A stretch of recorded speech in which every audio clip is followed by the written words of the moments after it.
Well, Caribbean Airlines says it's hoping the $50 change fee to be introduced from December 12th will help alter the booking behavior of travelers on the domestic route.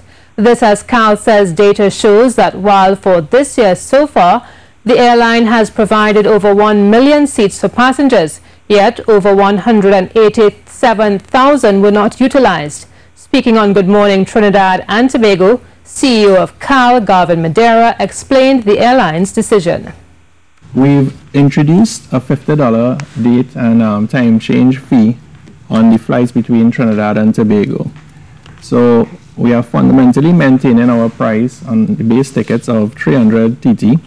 But what we are saying is that we would like to start influencing behaviors in a positive way. Corporate Communications Manager of CAL, Dionne Liguore, said the international market statistics indicated no-shows for a flight were less than 3%. On the inter-island route, she said it was in the vicinity of 15%. Year to date, we have something in the vicinity of over 187,000 seats that have not been utilized. And if you think about it, regardless of if people show up or not, the airline incurs costs with respect to the positioning of aircraft, having to provide crews, fueling the airplanes, and so on. So that this fee is not at all meant to be onerous or any sort of revenue generation or exploitation. Ms. Ligoure said requests for changes in the region and internationally carry a fee in the range of $25 to $100. The $50 TT, she said, was minuscule in comparison.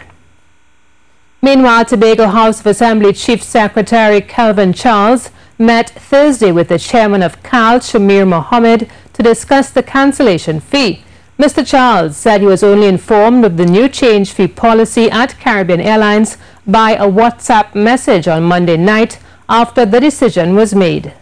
May I say to you, ladies and gentlemen, that I was not given the opportunity to speak with CAL prior to CAL's announcement or publication of this press release. Indeed, I am advised that on Monday evening, representatives of the airline met in Tobago with representatives of the chamber and an employee of the Division of Tourism, Culture and Transportation. He said the tourism officer Samuel Henry, who went to the meeting with CAL and the Chamber of Industry and Commerce Tobago Division, was authorized to do so by the administrator of the division.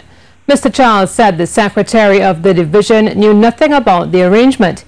He said he found it discourteous that neither he nor the tourism secretary Nadine Stewart Phillips was invited to meetings prior to the implementation of the new policy.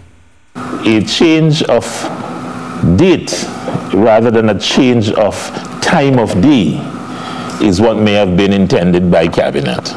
In other words, so that if you were to arrive late for your flight on a particular day and would have missed that flight, and you decide that you would wait around to see if you get a later flight, then that ought not to incur a penalty.